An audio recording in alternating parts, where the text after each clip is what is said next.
Yo, still bills, what's the deal, man? I just had to run the Chick-fil-A. Go, this boy wanted some Chick-fil-A. He wanted to use his gift card, so I fuck it, I'll go. But peep game, man, while I'm waiting in line, I want to talk about something, man. And that's Viddal Riley. Man, I'm interested in seeing what this kid's ceiling is like, man, because I didn't think nothing of him when, because I know I initially came into contact with him being a KSI's trainer for the Logan Paul fight. That's how I came across him. Like, all right, we know whatever the fuck ever with youngin', man. Just I'm not expecting him to be no world beater or nothing like that. And then, like when he fought Chevy Clark, right? I was like, man, Chevy finna crash this nigga, man. Like, I'm like, yo, bro, nah, man, you just, nah, man. Cause maybe it's just a little, because you in there with some, some misfit ass niggas, I'm like, man, you ain't, man, them dude. Cause I don't think, even though they can fight, I'm not checking for them fights. They can fight. Let's be real about this shit, man. Them them cats is training. And, they're in the gym, legit training. You dig? And even when you look at Jake Paul, look at, when you look at the stock of heavyweights he had to go in there and fight Anthony Joshua, there's no way you come out of that, out of that camp not being a better fighter.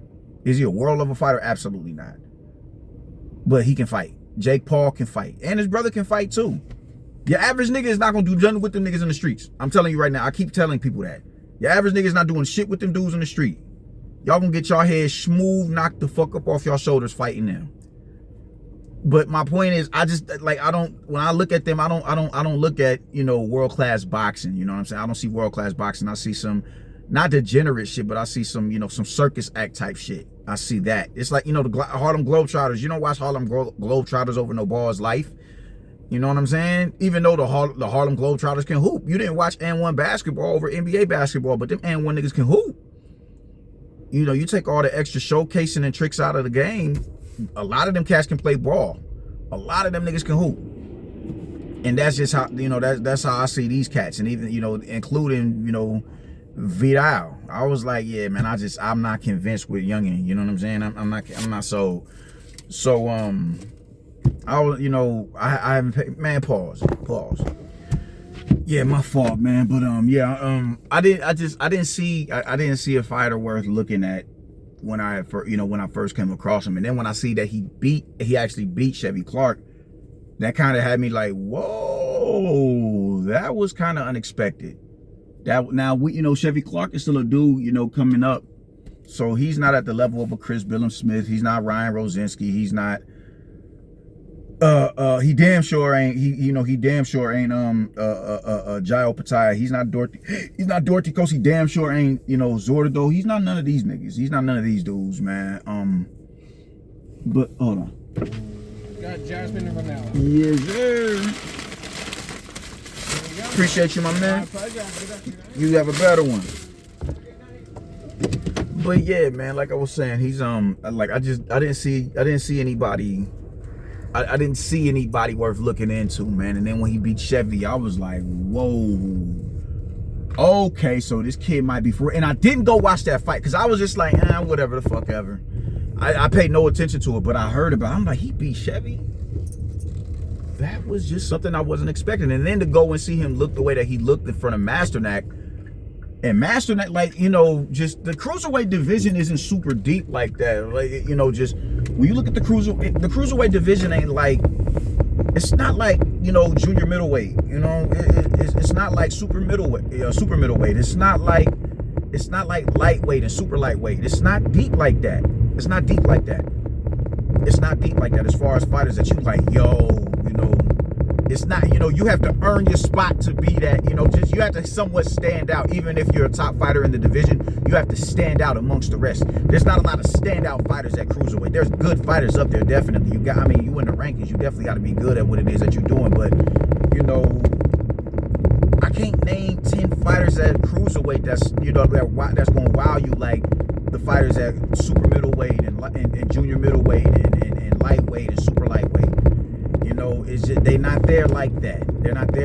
But it's good fighters up there, man. So Masternak has been in with some good fighters. He's been in there with Dorothy Coast. He's been in there with Chris Billam-Smith. Win, lose, or draw, he's been in there with them. That experience that he has.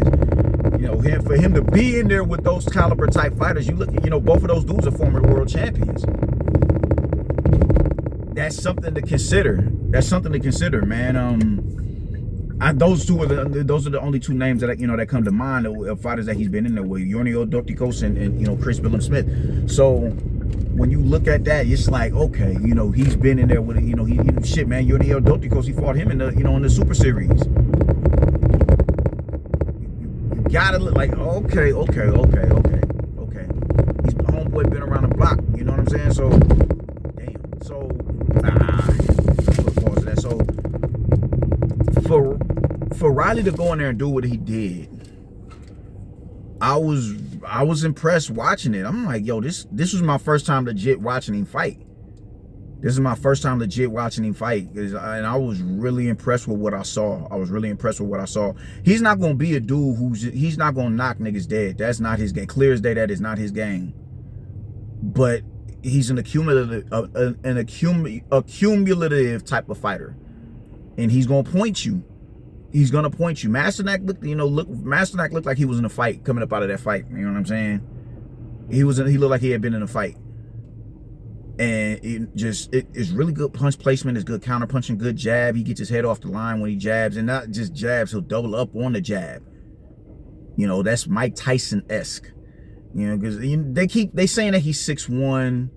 I'm not so sure that he's 6'1". He looked like he could be 6 foot at the most. At the very most, he can be about 6 foot. But I was impressed with what I saw. I was impressed with the counter punching. I was impressed with the sophisticated punches that he was throwing, how he was setting the shots up. I was impressed, man. I was really impressed. I gotta be real. I gotta be real.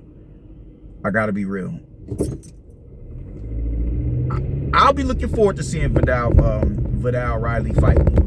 I'll definitely watch it. Man.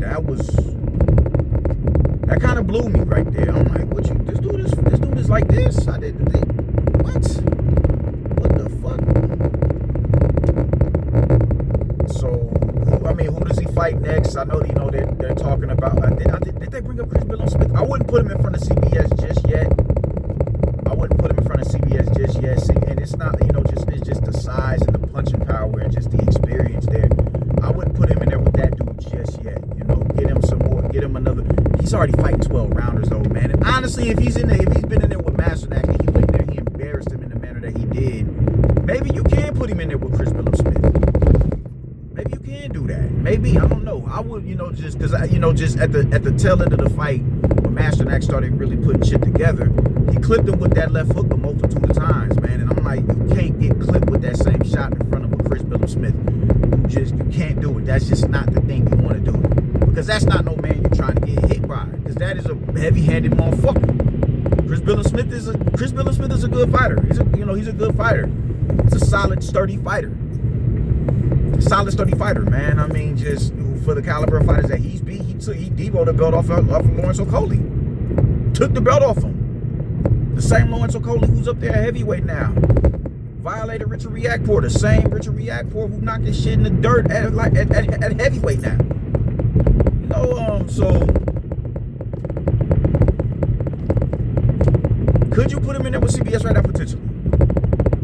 You potentially could.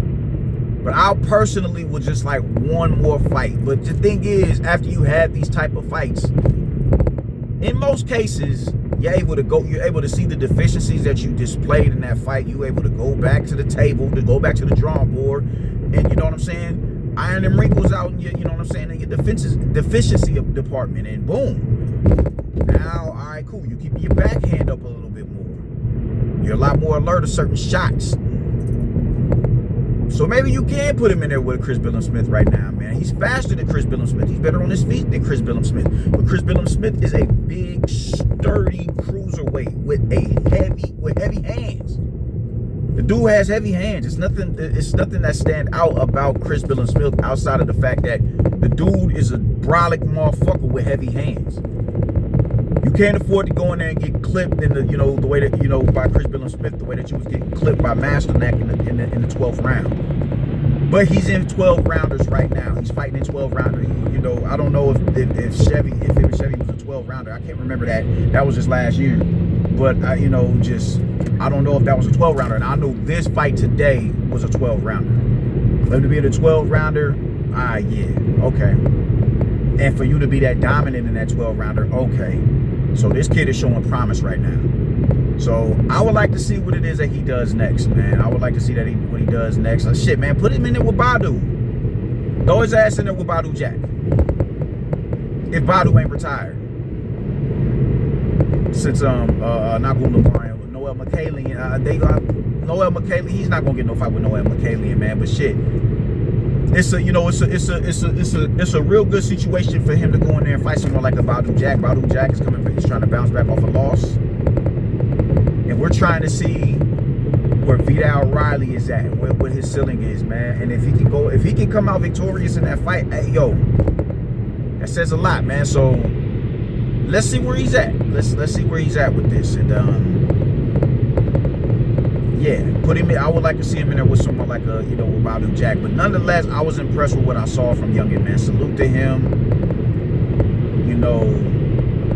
And like I said, man, I didn't think much of him. I just thought he was the trainer of a goofy ass nigga in KSI.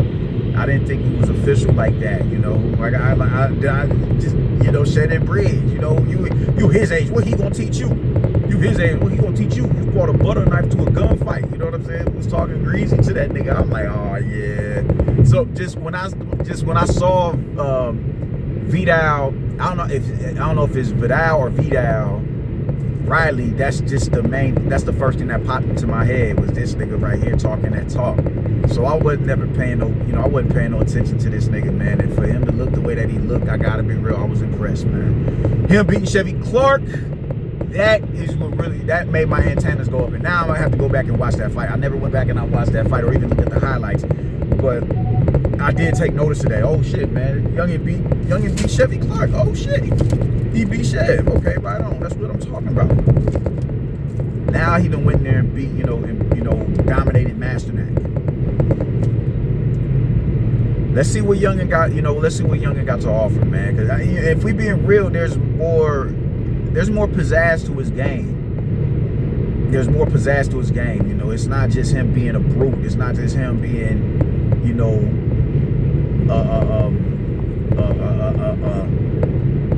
a brolic.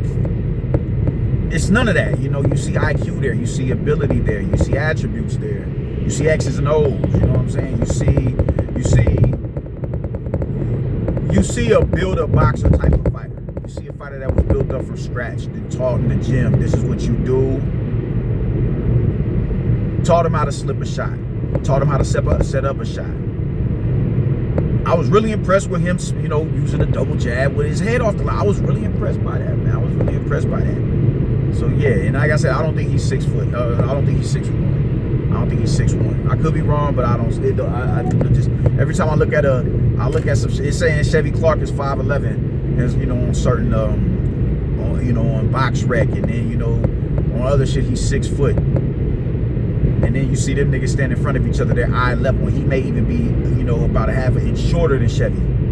So I don't know, man. I don't believe this shit. But nonetheless, he's still good height for the division, man. A lot of them dudes is, a lot of dudes are 6 foot. A lot of dudes is 5'11". A lot of dudes are 5'10". So I feel like I got a little bit of hope for this kid. Got a little bit of hope for the kid. Let's see what he does. He can add to the cruiserweight. He can add to the to the talent pool at cruiserweight. Definitely, he can add to it. Just I like what I saw from him. He looked sharp in there today. He looked sharp. In there. He looked sharp. You don't go in there and you don't just do that to a world-class fighter and not show any promise. So let's see what he does from here. Salute to him. My bad. Players fuck up, my nigga. My bad.